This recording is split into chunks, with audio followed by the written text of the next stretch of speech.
US and Mexican officials said that they aim to find 13,000 Mexican migrant workers who are owed a total of $6.5 million in unpaid wages from US workplaces. They will help the workers claim their pay from US labor authorities even if they currently reside in Mexico. The US authorities plan to share a list of names with Mexican officials so they can begin to locate the workers, many of whom had not been paid the legal minimum or had not been paid for overtime. US Ambassador to Mexico also said that this effort marked an unprecedented collaboration between the United States and Mexico to support workers who for years have been shortchanged.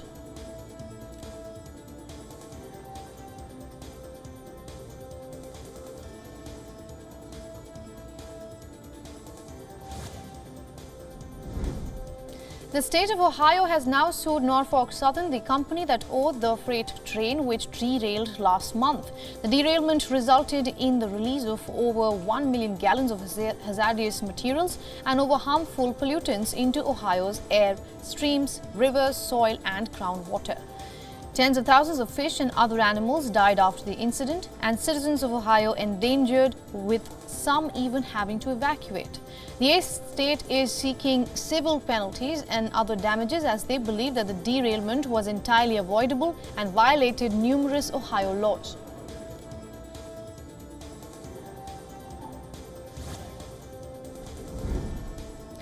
US President Joe Biden issued an executive order reinforcing background checks for gun buyers. The order aims to strengthen federal support for red flag laws to stop gun sales to dangerous people.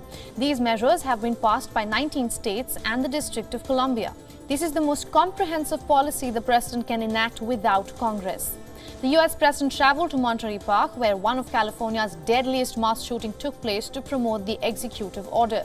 He also asked the Federal Trade Commission to analyze how gun manufacturers market firearms, including to minors.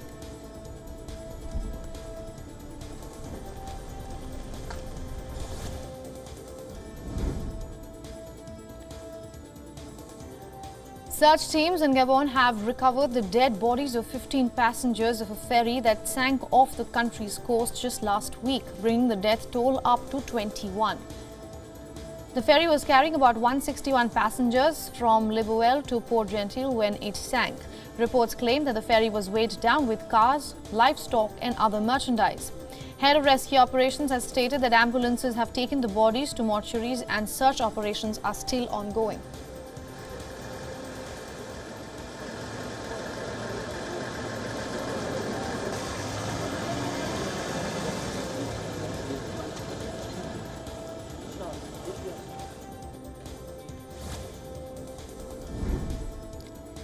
The police officer in Iowa was hit by a sliding vehicle during a snowstorm and managed to survive with just minor bruising. Body cam footage shows that the Dallas County deputy talking with a stranded motorist when an accident behind him pushed a black vehicle into him, knocking him to the ground.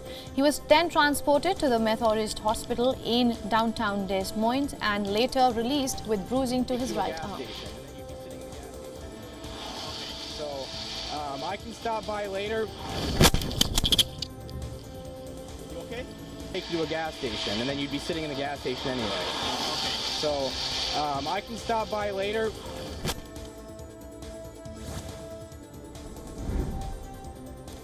Brazil's President Lula da Silva has said that he will not visit Russia or Ukraine due to the ongoing war, but added that he hopes a peaceful resolution can be reached.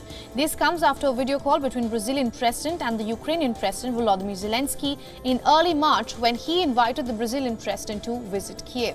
Since the invasion in February of 2022, Zelensky has sought to boost his international support, including visits from various heads of state such as US President Joe Biden.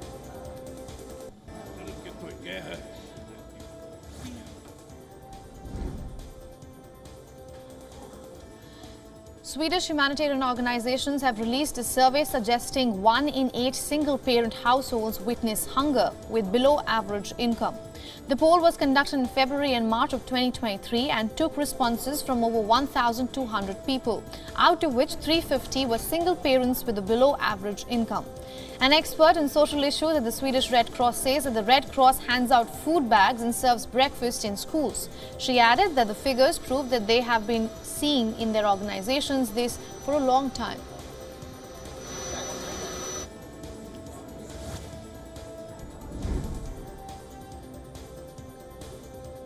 A US military drone crashed into the Black Sea after being intercepted by Russian fighter jets. The Pentagon claims that one of the Russian jets struck the propeller of the drone, making it inoperable.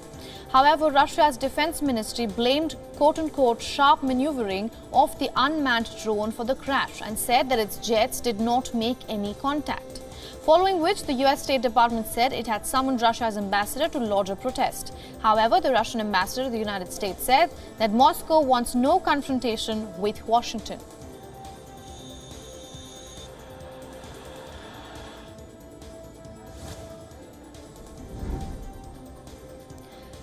Russian media agencies report that the Russian Defense Minister Sergei Shoigu has ordered a top Russian arms manufacturer to double its production of high-precision rockets. While visiting a tactical missiles cooperation in Moscow, he added that this will reduce labor costs and also make more products available.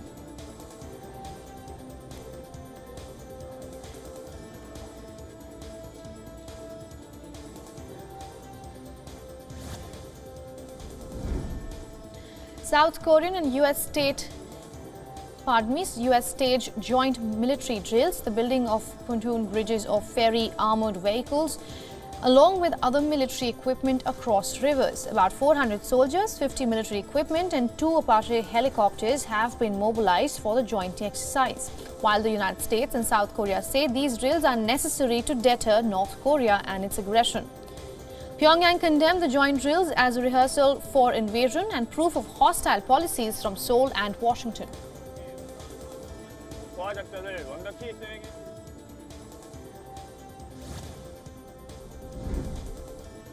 Meanwhile, North Korea fired 2 short-range ballistic missiles into the sea off its east coast as South Korea and US troops conduct their largest joint military drills in years. The North state-run television released 5 still photographs of the latest missile launch, claiming it was a military drill designed to train crews to carry out their mission at any time and annihilate the enemy if necessary. The launch was a demonstration drill and saw that the 2 surface-to-surface tactical ballistic missiles fired from near the west coast in the southern province and flying some 611 kilometers over the country before hitting a target on a small island off the east coast.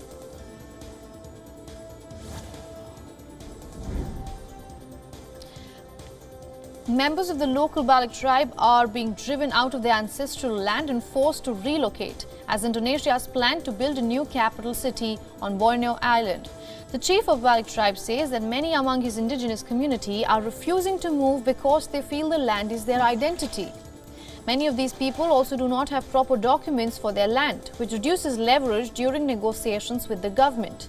The chairperson of the National Capital Authority meanwhile said that he hoped the indigenous community will be persuaded that the development is about the future of the city.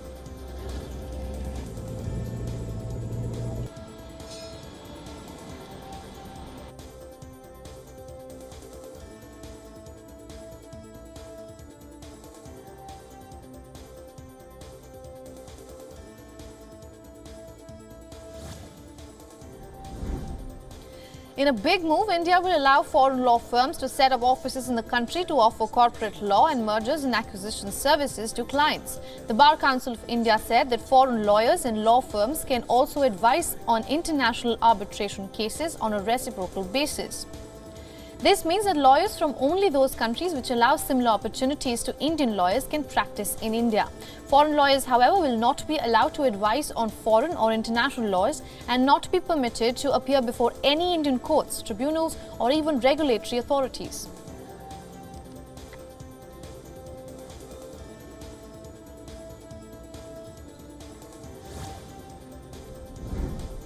The Australian Prime Minister Anthony Albanese met with Fiji Prime Minister to discuss regional security. This comes a day after unveiling details of the AUKUS submarine program in San Diego with the leaders of the United States and United Kingdom. Critics say that the Australian Prime Minister is trying to press Australia's message that its $245 billion nuclear-powered submarine program does not violate its nuclear non-proliferation commitments. This is to the nuclear-free zone treaty with 12 other South Pacific nations. Region of our neighbors,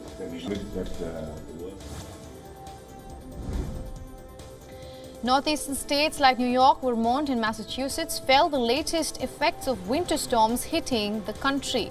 In the Northeast and New England, a storm had already accumulated 20 inches of snow. Forecasters expect as much as 2 more feet of snow.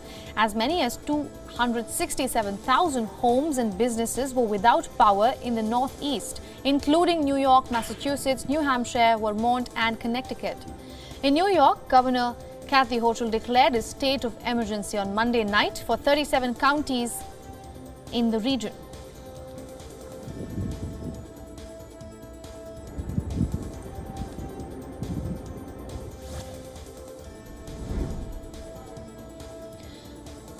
A part of Miller Hill Mall's rooftop collapsed in Minnesota due to heavy snowfall. Aerial footage from the scene showed the collapsed roof covered in snow and snow seen inside part of the mall. No injuries have been reported so far, but the mall has been evacuated and authorities have been asked residents to stay away from the site. The National Weather Services has reported 12.5 inches of snow over the weekend, with severe winter storms lashing cities across the US since February.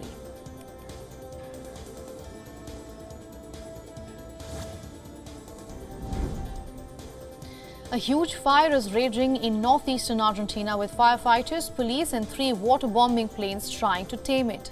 Video shot by firefighters showed a forest drowned in orange light due to the tree-high wildfires as the body worked to put out the flames.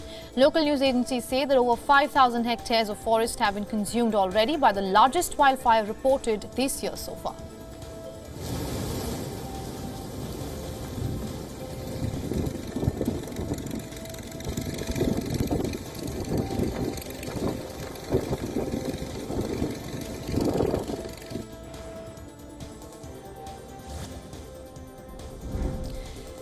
Peruvian President Dina Boluarte has issued a red alert for capital of Lima and surrounding areas after the devastation caused by Cyclone Yaku. The cyclone churned the country, leaving dozens of families homeless with about 6 already dead. Authorities from Peru's National Hydrology and Meteorology Services have said that they expect Yaku to leave Peruvian territory over the next few days.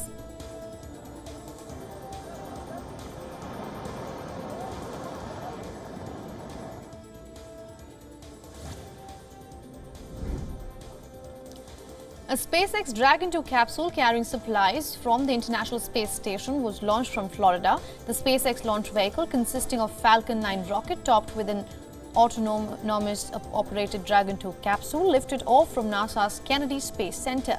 A live NASA webcast showed that the spacecraft ascending from the launch tower as its Merlin engines roared their life in billowing clouds of vapor and a reddish fireball that lit up the night sky. Now, Tokyo is in a joyous mood. People in Japan celebrated fully boomed cherry blossoms on Wednesday amid reduced COVID-19 restrictions in the capital. Cherry blossoms are Japan's favorite flower and usually reach their peak in late March to early April, just as the country celebrates the start of a new school and business year.